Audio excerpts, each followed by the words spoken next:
Welcome to the Ku-ring-gai Local Planning Panel meeting. On behalf of the panel, I recognise the traditional custodians of the land, the Ku-ring-gai people on whose land we meet. And today we're meeting virtually from different country, and I join you today from Camaragal country. In line with social distancing requirements to limit the spread of the COVID-19 virus, Ku-ring-gai Local Planning Panel meetings may be held using conferencing technology until further notice. Today's meeting will be conducted over Zoom. Any persons speaking at a local planning panel meeting are advised that their voice and personal information, including name and address, will be recorded as part of the meeting and made publicly available on Council's website via live stream and on-demand access, except any part of the meeting that is held in closed session. Accordingly, you must ensure that your address to the panel is respectful and that you use appropriate language and refrain from making any defamatory statements or discriminatory comments. Ku-ring-gai Council does not accept any liability for statements, comments or actions taken by individuals during a meeting of Ku-ring-gai Local Planning Panel.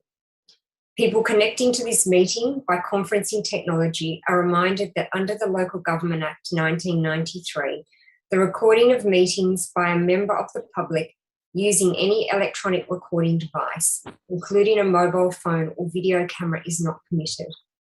Any person found recording without the permission of Council may be expelled from the meeting. And just some points to note. On-demand viewing of each Ku-ring-gai Local Planning Panel meeting will be available until the holding of the subsequent meeting, and recordings of Ku-ring-gai Local Planning Panel meetings are copyright protected and cannot be reused or reproduced without the approval from Council. There are no apologies that have been received in relation to the meeting today. And just to introduce today's panel, I'm Cara Crayson, the chair for today's meeting. And we have expert panel member Gerard Tarusi and expert panel member Jacqueline Townsend. And we're joined by community panel member Suzanne Jolly. I'd just like to ask the panel members whether there are any declarations of interest. No, Madam Chair. None. Thank you. And also ask the staff whether they have any declarations of interest.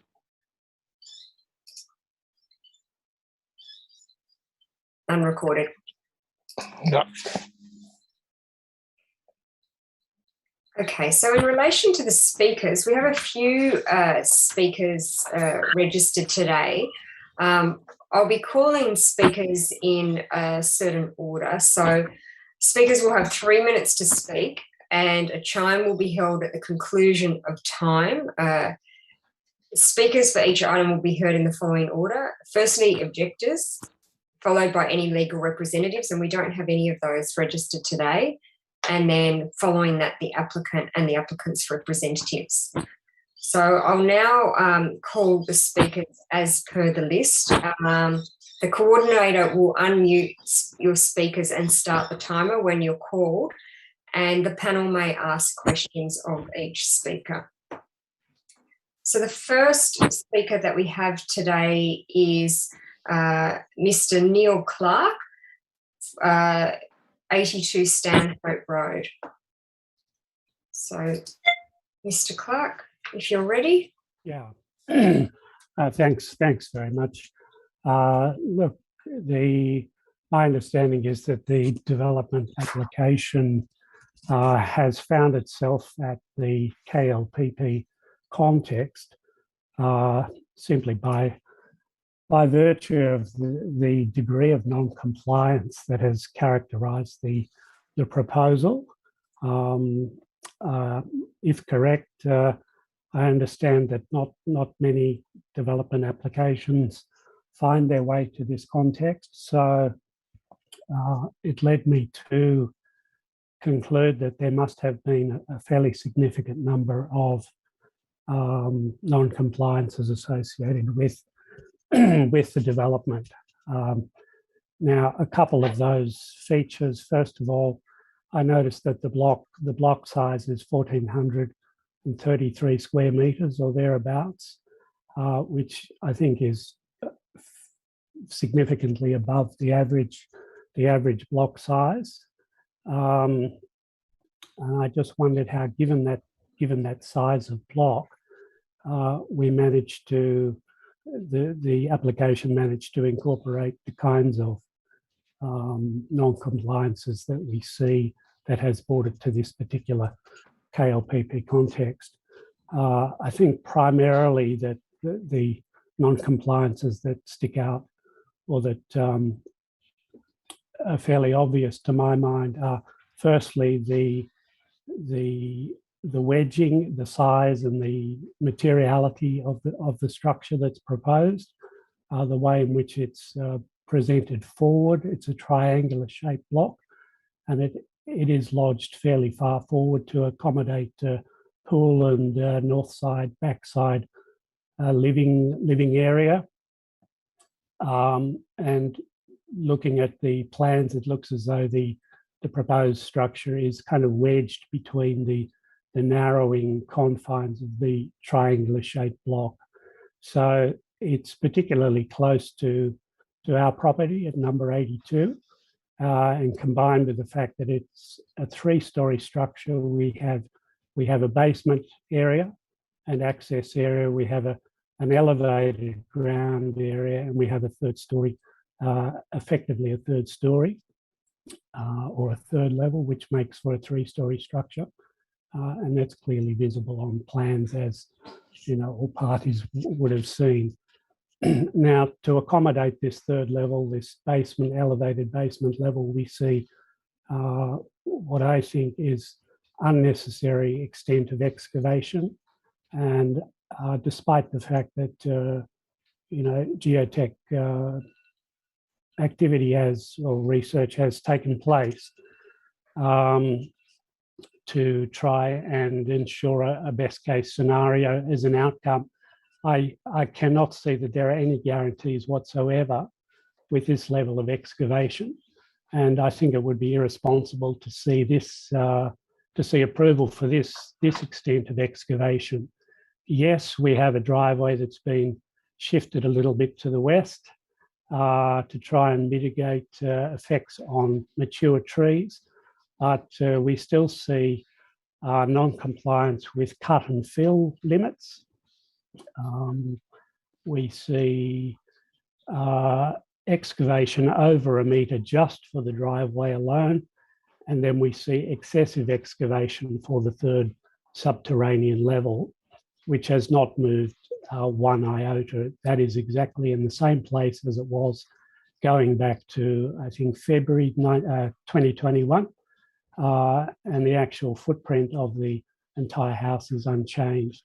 So I think, firstly, excavation, the risks involved of the excavation, which are non-compliant, do not justify approval. Okay, we've got 3 levels.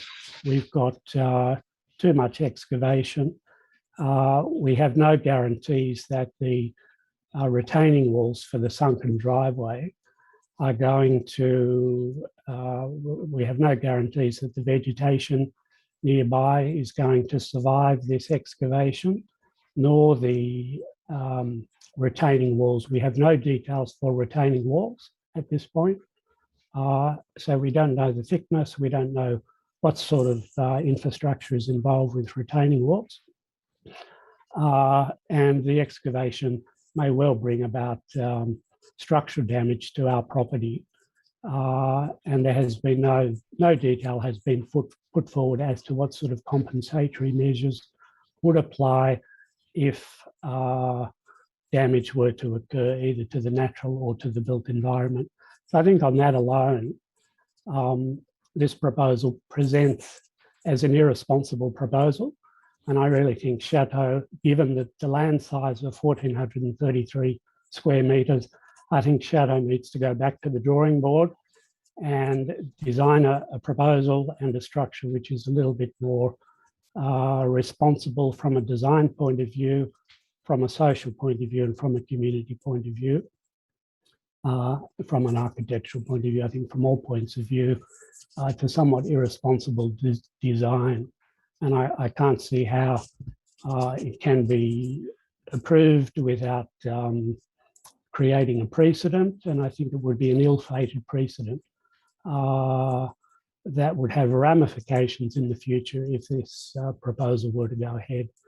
Of course, people want to put up a new house. There's no qualms about people, and particularly the neighbours here, the Mann family.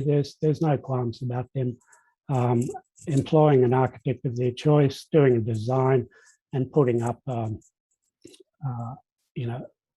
edifice that suits their needs. But I think in this case, it's a proposal that incorporates some degree of irresponsibility on the part of the architect, and I think the architect needs to go back and reassess some of the key components, namely the excavation, the proximity of the structure, the 3 levels. We will also see extensive pollution, environmental disturbance, and we have no idea. I've been given no details whatsoever as to the time for the excavation, the duration, the hours.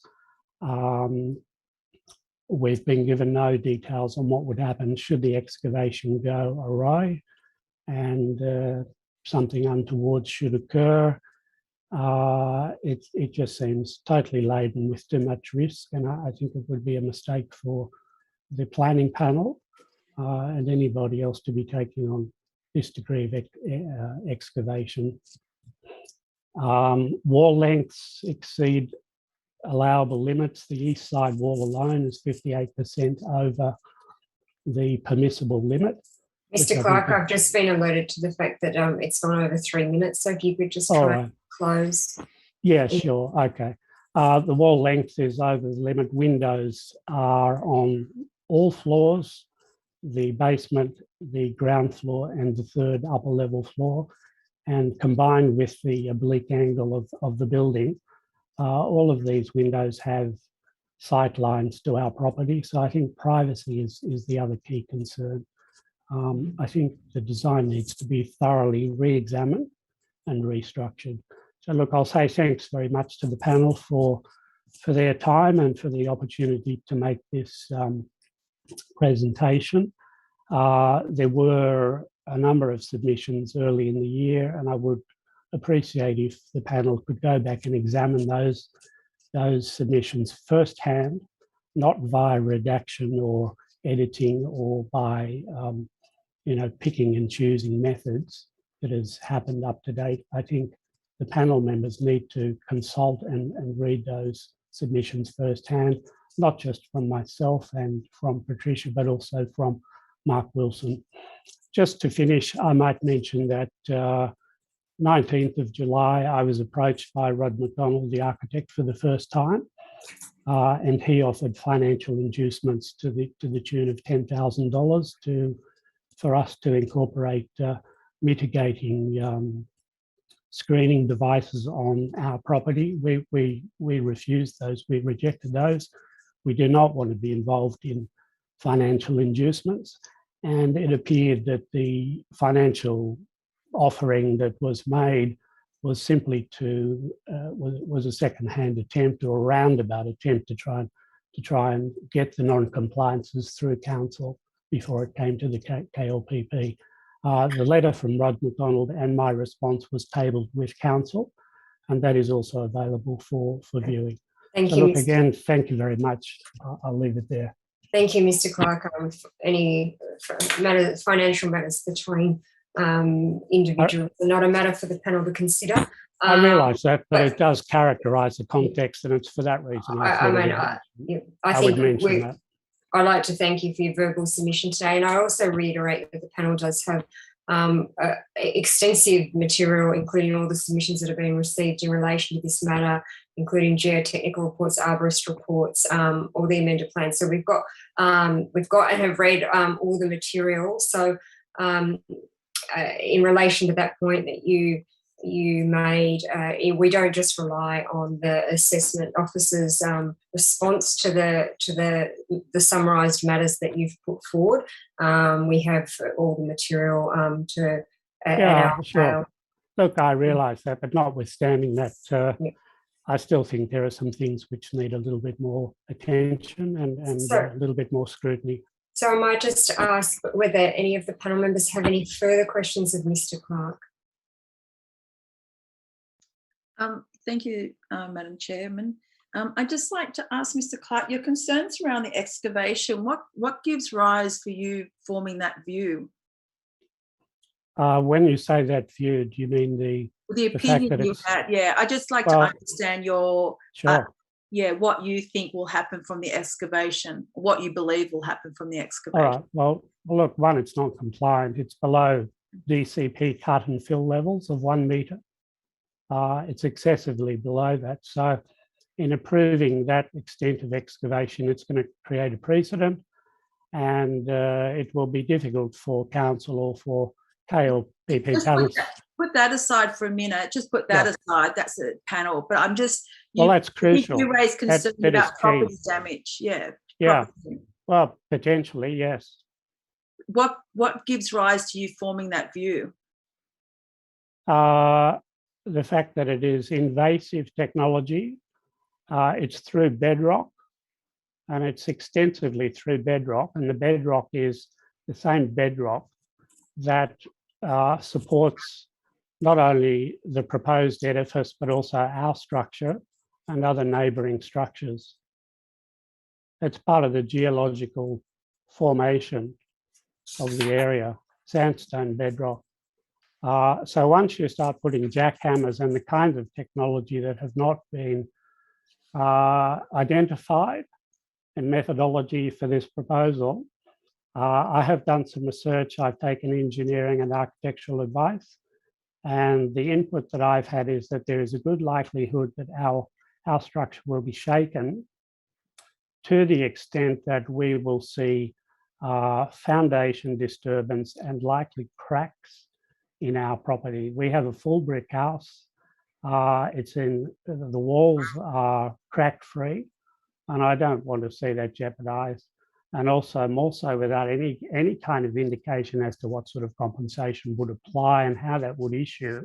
I'm not looking at compensation. I just wanted to find out what information you've informed yourself from. That's all. Well, the architectural advice, one from Mark Wilson of Design Build, who did a report on our behalf. Okay. I've had multiple conversations with Mark Wilson. These have been at my expense because I needed professional input.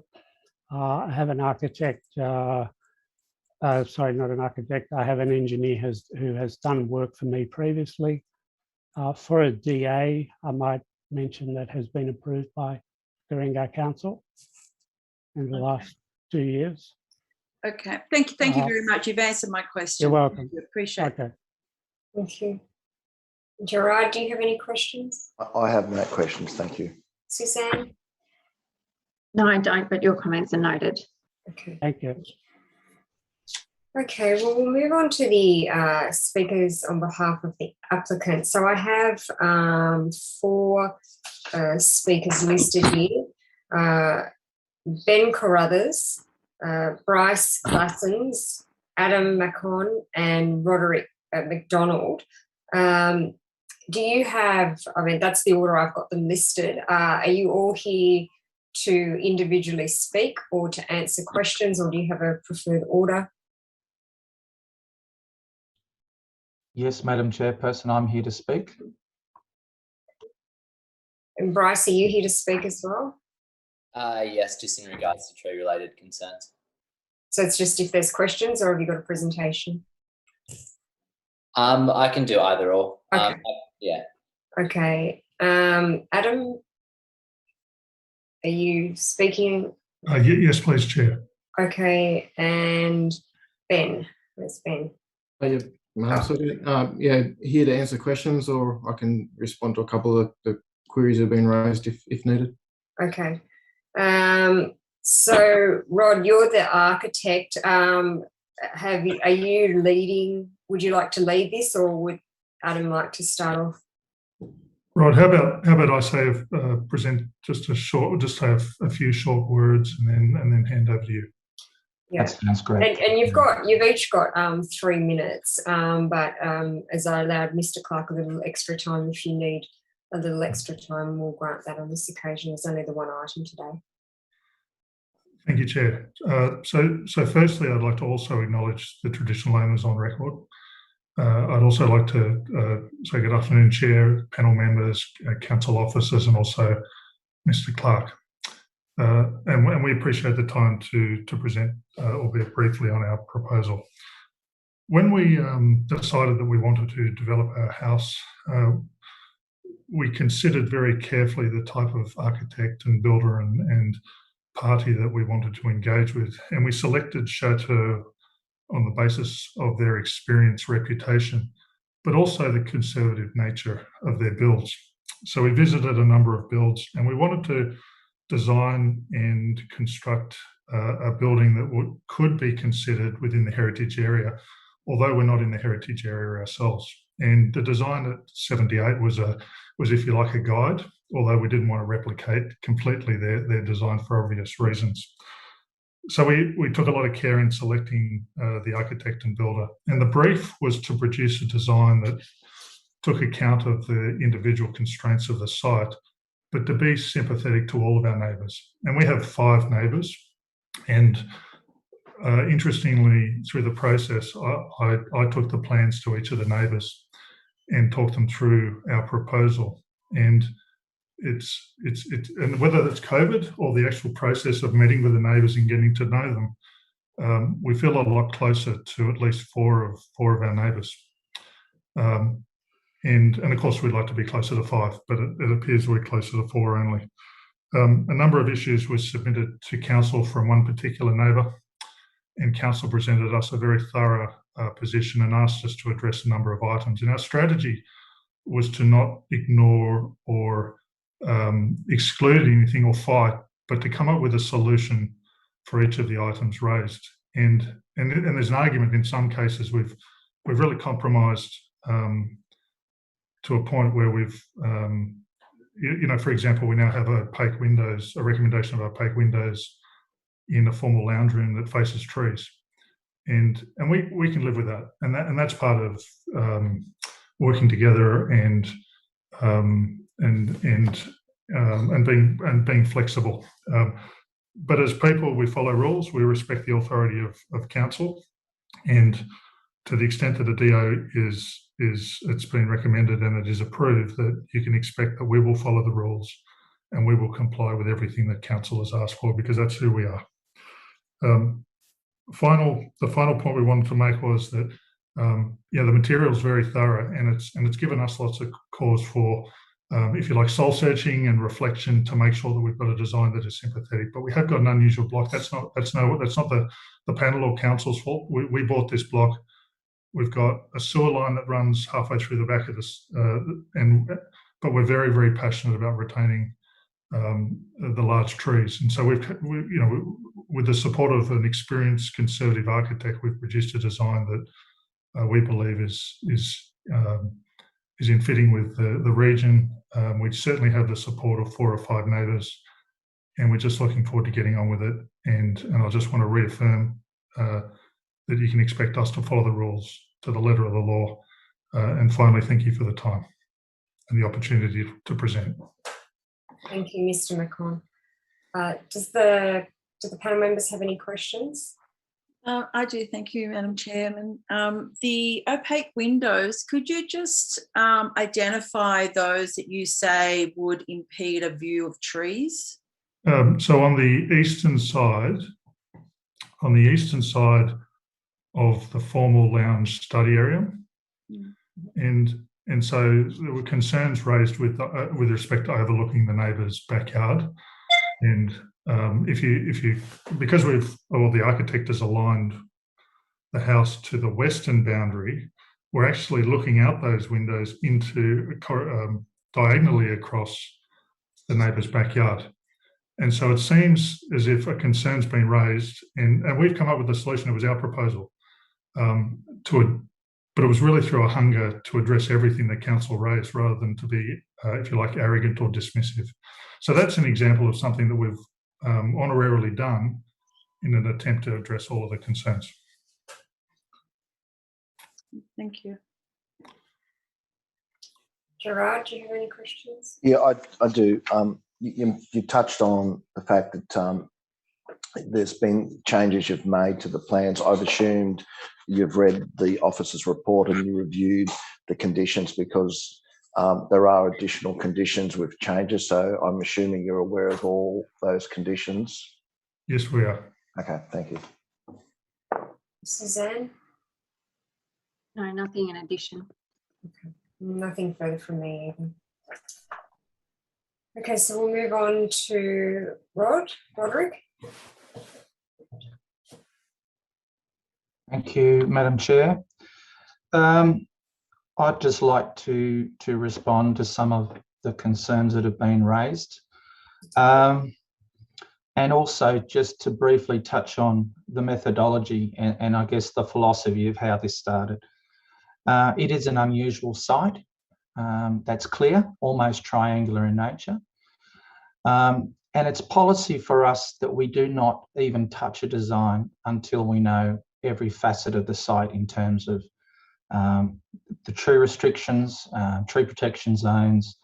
We have a survey which identified a sewer mains running through the rear of the site and 50% under the existing house. And also the value of those trees. Now, it was our intention and our client's intention to create the minimum impact environmentally. And what was very important for us was to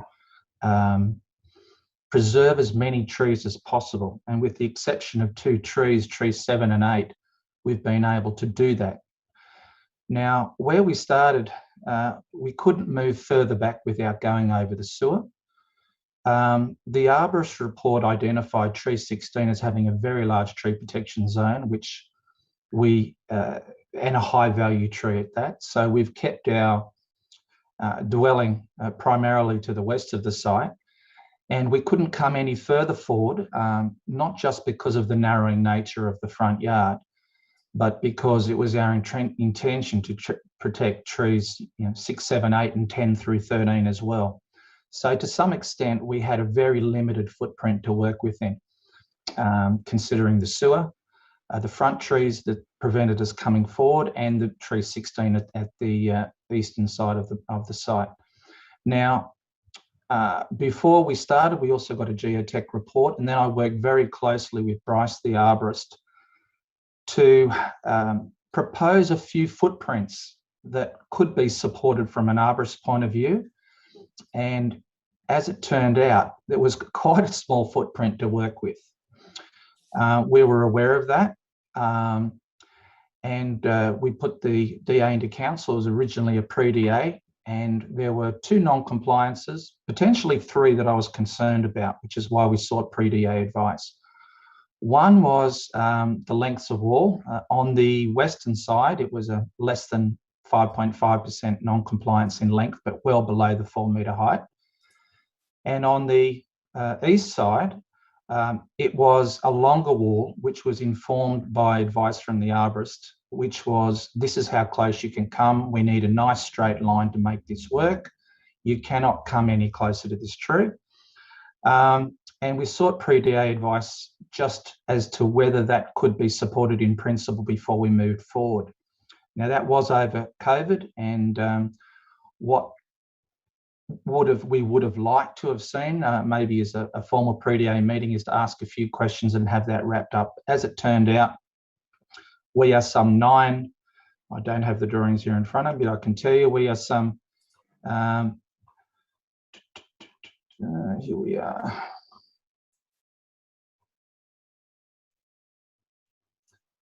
Over 3 metres and over 9 metres from that western side boundary, from that eastern side boundary rather, from Mr. Neil Clark's property. And based on having achieved and even exceeded the objectives of that control for the purpose of maintaining and preserving all of the trees, we are quite comfortable to move forward. Now, since we did that, we realised that there were many objections, not from any of the neighbours bar one. And as Adam iterated very well, we received a letter from council and asked them for a meeting to clarify everything. And since then, we've moved to address all of the issues raised. We believe we've successfully done that. And I guess from a planning point of view, I cannot see what we can do that could be more environmentally friendly in the sense of protecting the local immediate context, the environment, and to preserve the views and the privacy of the neighbours than what we've done. I would further add that if we moved forward, I don't think that would mitigate any concerns to overviewing, nor back, nor to the right, without creating environmental impact. And the fact that Mr. Clark's primary outdoor space is located on top of a garage immediately adjacent the site, the front boundary of the front part of our client's site, is something that couldn't be mitigated with anything other than trees or the neighbour putting screen planting in, which I wouldn't expect him to do, but we cannot see into that area at all at the moment. And we are looking to preserve all of the trees, and I'd love to speak more to any questions you might have, but that was the general design philosophies to create the least impact we possibly could. Thank you. Thank you. Panel members, questions? I have a question. The opaque windows in that first floor, is it the ground floor formal dining? Is that the formal sitting room? The formal lounge area? Does it look across into the neighbour's property, or the owners seem to suggest it's going to be looking at trees? The opaque windows, what's the purpose then if it's looking at trees? Do you see it? What are they sort of obstructing? Okay, the formal lounge study is a low use room. It's at the front of the site to allow some passive surveillance of the front of the property per Ku-ring-gai Council's controls. But it is a low use room, and those opaque windows are set with the bottom sash opaque to a height of 1.66 metres above floor level. It does look away from Mr. Clark's house towards the back rear of his property. We weren't here to argue a point on a low use room. We simply were trying to mitigate any concerns, and although it doesn't look at Mr. Clark's house and it looks towards the back rear corner of his property, we just wanted to make them opaque regardless. Council has also conditioned that we put some more screen trees in, and there is a very large tree which obscures much of the views to the back rear corner of the neighbour's property in any case. Thank you. Okay. Gerard? No, I have no questions. Thank you. Suzanne? No, you've certainly answered the questions around the constraints of the site that I had. So I've got a question again relating to the same secondary living room windows. I know that you've put forward a proposal for the opaque windows. Presumably that's up to a height of, I think it's 1.66. Did you consider any other alternatives for that? Like Jacqueline, I'm just trying to understand if you've got a screen planting there or view of trees and some additional screen planting that's required, whether you investigated other means, just also looking at the amenity within the subject site and noting that that's an east aspect to be able to get good access to daylight and sunlight, but while still protecting the privacy of the adjoining property owner. Were there other means, louvers or internal screen that you looked at instead of the opaque windows? We could consider that, but my client was quite comfortable with keeping those windows quite large and allowing as much, as you say, eastern light and ambient light into those rooms. The purpose is not to overview anything, but it is to see the canopy of the trees. As a low-use room, you know, it's not the primary living area. The primary living areas are all located to the north, and the primary living space in the northeast is for that same reason, to get the morning sun, the day sun, and with the amendments we've agreed to make in terms of redesigning the garage, brings a stairwell up along that side, which also precludes being able to look into the back rear corner of Mr. Clark's site. Okay, thank you. We'll move on to the no further questions. Mr. Carruthers. Thank you, Madam Chair. I'll keep my points fairly brief. Just addressing Mr. Clark's concerns regarding his property and the excavation for the site. I've worked with Chateau for over 15 years on a lot of rock sites, a lot of varying sites with some deep excavation. This site, the excavation is greater than or typically greater than a 1-to-1 batter, or 1-to-2 batter, I should say, away from the neighbouring property. And any rock excavation has always been undertaken in accordance with geotechnical recommendations, which typically includes saw cutting the rock against the boundary or against the excavation edge, and jackhammering on the inside to minimise any vibration or disturbance to the neighbours. And I noted in the council recommendations there was the typical condition for a DLAP to be undertaken, which will address the current condition of the neighbour's property, ensure that any works don't degrade or damage his property.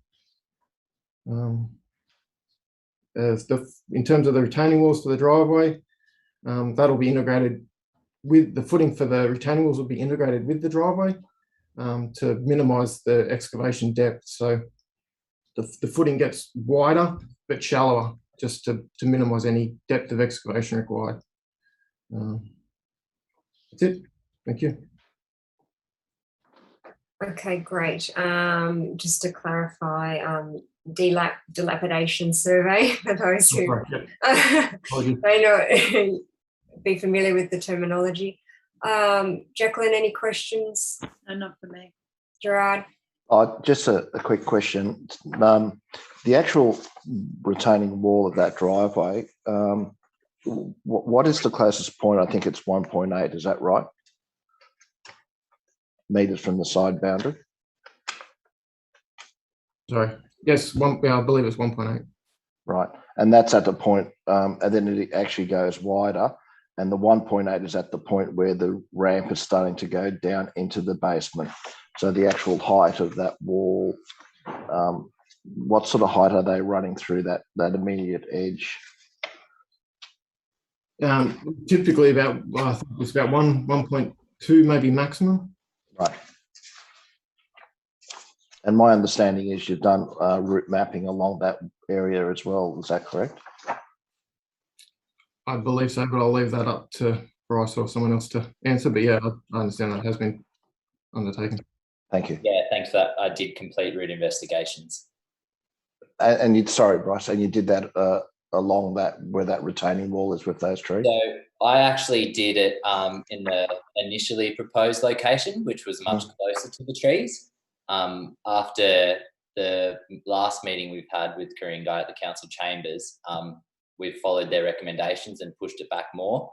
So the main tree of concern was tree 13. The old initial location of the driveway was a 25% tree protection zone encroachment, and now it's been significantly reduced down to 14% and outside the structural root zone. Okay, thank you. So just, Suzanne, did you have any questions of Ben? No, I didn't. Okay. Well, we'll move more formally back to you, Bryce, now. Bryce Classens, if you've got any additional information you'd like to provide with the panel with.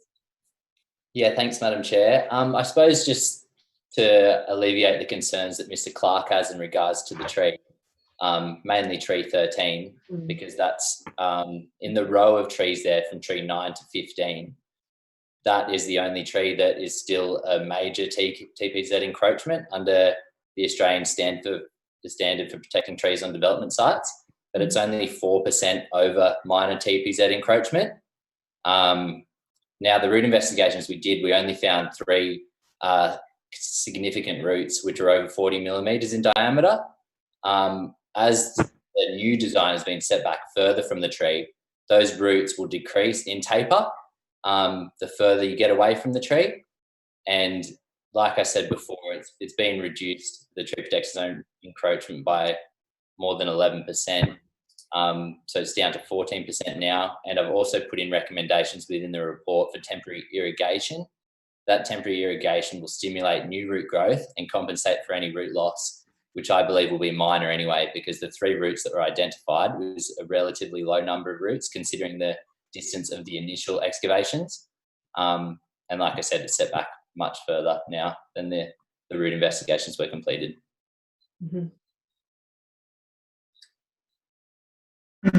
Jacqueline, do you have any questions in relation to landscape? Right, any further? Yeah, just a quick question on the irrigation. Is there a time frame which the temporary irrigation for those trees would need to be in place? Yes, that is all in the report. It should be in section 9.3. I'll just scroll to it. So basically, I've asked for temporary irrigation to be installed 1 month prior to the commencement of works, and then maintained in adequate functional condition throughout the development. And then also irrigation should remain in functional condition for at least 1 year post completion of the development. So that's quite a long period of irrigation. And I think that will be sufficient to compensate for any loss of root growth within that area. The tree is in good condition currently, indicating it can tolerate some root disturbance, and the irrigation and the tree protection that's going to be put in place as well will be enough to compensate for that. Okay, thank you. Suzanne, did you have any? No, not for this, please. So I just had a question in relation to, I'm just having a look at the landscape plan. Can you just provide a bit more clarity on so along the eastern boundary, the type of planting or the height of the planting that's proposed? Is that a hedge that is 40, looks like 42 of the same species? I just want to get an understanding of the height of that landscape screen along that eastern boundary. Can you hear me, Mr. Cousins? Oh, sorry. In terms of the landscape plan, I'm not sure if I've had a look at that one. The plans that I have assessed within my report are the proposed site plans from the architect. Mr. McDonald, can you assist in this question? Oh, you're on mute. You're on mute. I will certainly try, Madam Chair.